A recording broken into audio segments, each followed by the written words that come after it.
अभी अभी मुझे कुछ ऐसा पता चला है कि मेरे पाँव के नीचे से जमीन लिटरली निकल गई है। क्यों? तो क्या हुई? अभी पता चलेगा। चीन ने सीपेक से हाथ खींच लिया है। My God! पाकिस्तान को सीपेक प्रोजेक्ट पर चीन का धोखा। रेलवे प्रोजेक्ट के लिए चीन नहीं दे रहा है पैसा। वित्तीय सुरक्षा खतरे को देखते हुए चीन पीछे हट गया है। अब पीएम शहबाज ने लगाई है एशियाई विकास बैंक से गुहार। एशियाई विकास बैंक से कह रहे हैं कि पैसा दे दो। बंदे में खुद भी कोई गुण होने चाहिए। यस। प्रॉब्लम ये है कि हम चाइना के साथ सीपेक तो निकालने के लिए चले, लेकिन मुझे बड़ी मशहूर फिल्म आशिकी का एक डायलॉग याद आ गया जो रीमा लागू ने कहा था। उन्होंने अबे साले, जो माफ करना, रीमा लागू ने कहा कि रिश्ते हमेशा बराबरी के होते हैं। यस। कई जगहों पर जब अलाव जल रहा होता है तो बहुत सारे लोग अपना आटा भी लेकर पहुंच जाते हैं कि लाइए हम भी 2 रोटियां बना ले।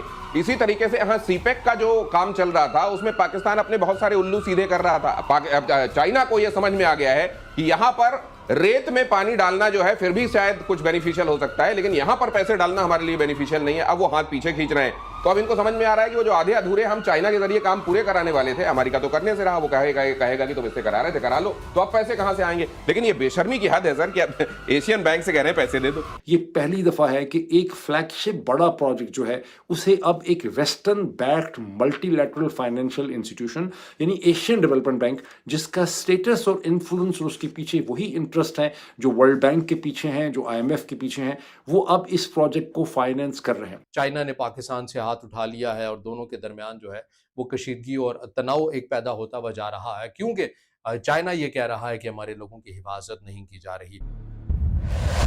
दोस्तों जय हिंद। क्रिकसेल हिंदुस्तान में आपका स्वागत है। पाकिस्तान की सरकार को चीन ने बड़ा झटका दिया है।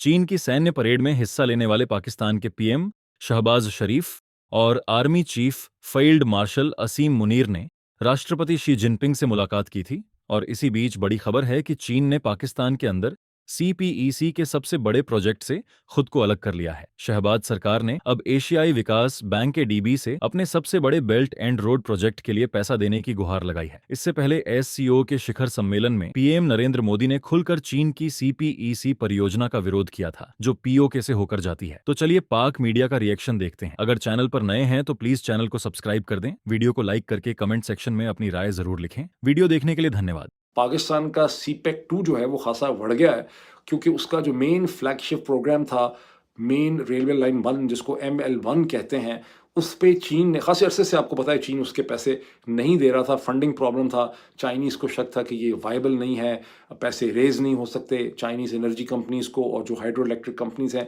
उनको उनकी पेमेंट्स टाइम पे नहीं मिली या मिली ही नहीं है, और उनके वर्कर्स पे और उनके इंजीनियर्स पे हमले होते रहे। इन तमाम वजूहात से चाइनीज़ गुरेज कर रहे थे इसके ऊपर फाइनल फाइनेंशियल कमिटमेंट करने की। ताहम नवंबर 2024 के अंदर या 22 के अंदर या 23 के अंदर एक बार फिर चाइनीज़ ने रीअफर्म किया था कि हम इसको फाइनेंशियली सपोर्ट करेंगे प्रोजेक्ट को। कि शहबाज शरीफ साहब ने बड़ी कोशिश की, बहुत तरले मिन्नतें किए शी जिनपिंग के और चाइनीज़ के कि आप मुझे इसके लिए 8, 9, 10 बिलियन डॉलर का जो है उस पर साइन करें, डॉटेड, फंसा हुआ अरसे से।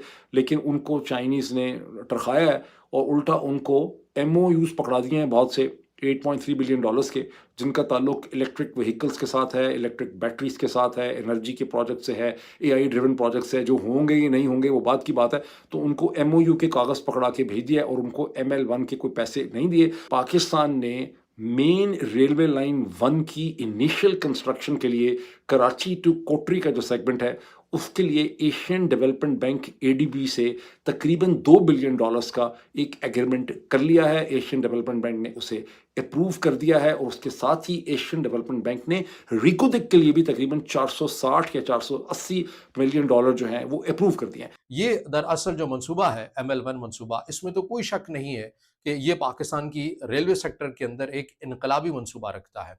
कराची से लेकर पेशावर तक एक पूरी रेल की पटरी बड़े मुनज़्ज़म अंदाज में और जदीद किस्म की ये बिछानी थी। ML1 इस मंसूबे को नाम दिया गया था। सीपेक के अंदर ही इसको शामिल किया गया था।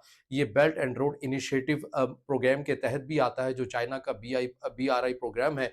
पूरी दुनिया के अंदर, बिलखसूस अफ्रीका के अंदर तक भी ये फैला हुआ है, उसी का ये एक हिस्सा भी माना जाता है।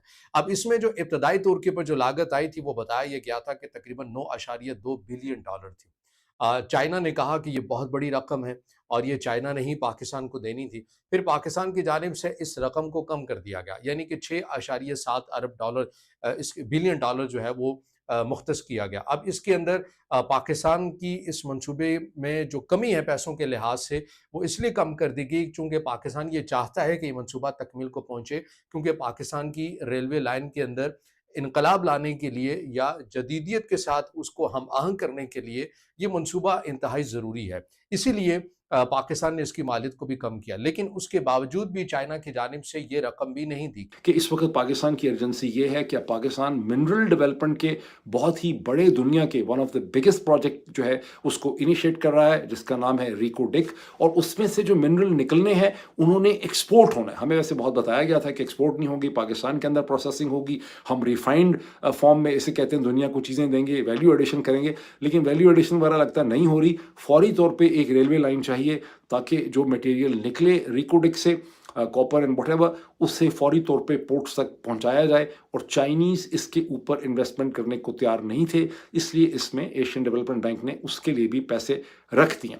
अब इस पे स्पेकुलेशन आप कुछ भी कर सकते हैं, असल में क्या हुआ, बीजिंग का क्या नुक्ता नज़र है, क्यों नहीं। हाँ, उसमें ये भी उन्होंने लिखा है, अखबार का ये भी कहना है कि पाकिस्तान की आर्मी चीफ ने जो चंद दिन पहले स्टेटमेंट दी थी एक, कि हम अपने हर किस्म के दोस्तों को, एक दोस्त को कभी दूसरे दोस्त के लिए सेक्रीफाइस नहीं करेंगे, तो वहाँ पर पाकिस्तान के आर्मी चीफ एक सॉफ्ट लैंडिंग चाहते हैं away from China into the western camp. अब असल हकीकत क्या है इसकी फाइन प्रिंट में वो हमें ठीक तरह से नहीं पता, लेकिन एशियन डेवलपमेंट बैंक का सीपेक के एक फ्लैगशिप प्रोजेक्ट को फाइनेंस करना और रिकोडिक की फंडिंग फौरी तौर पे अप्रूव कर देना, ये मीनिंगफुल है। It is not without some kind of strategic significance. China ने अपने कंसर्न का इज़हार किया कि देखिए, पाकिस्तान से ये कहा, पाकिस्तान के हुकाम से ये कहा कि आपकी मईशत इतनी कोई आइडियल नहीं है और आपको बार बार चूंकि IMF के पास भी जाना पड़ता है, अपने दोस्त ममालिक के पास भी जाना पड़ता है, हम आपको 9.2 बिलियन डॉलर दे दें या 6.7 दे दें, लेकिन हमारे लिए सबसे बड़ा सवाल ये है, क्या आपके अंदर ये कैपेसिटी मौजूद है कि आप इतनी बड़ी रकम हमें कर्ज की सूरत में वापस कर सकेंगे या नहीं कर सकेंगे। ये चाइना का सबसे बड़ा कंसर्न था, और इसमें जाहिर है पाकिस्तान के अंदर भी, वजारत ख़जाना के अंदर भी उस वक्त ये तशवीश ज़रूर थी और अभी भी है कि अगर चाइना इतनी बड़ी रकम हमें दे भी देता है तो ये वापस लुटाना इटसेल्फ एक बहुत बड़ा चैलेंज होगा, और पाकिस्तान की चूँकि मईशत का एक बहुत बड़ा हिस्सा जो है वो इमदाद या कर्ज़ों के ऊपर ही ज़्यादातर आपको चलता हुआ नज़र आता है, और इतनी अगर ख़ती रकम पाकिस्तान में एक और ऐड हो जाएगी पाकिस्तान के कर्ज़ों में, तो ये पाकिस्तान का जो ओवरऑल एक मजमूई तौर के ऊपर कर्जा है वो उसके अंदर बहुत बड़ा इजाफा हो जाएगा। और यही वो वजह है कि चाइना की जानिब से पाकिस्तान को ML1 मंसूबे से मुतल्लिक जो रकम देनी थी वो नहीं दी गई। खत्म, bye bye, tata, good bye.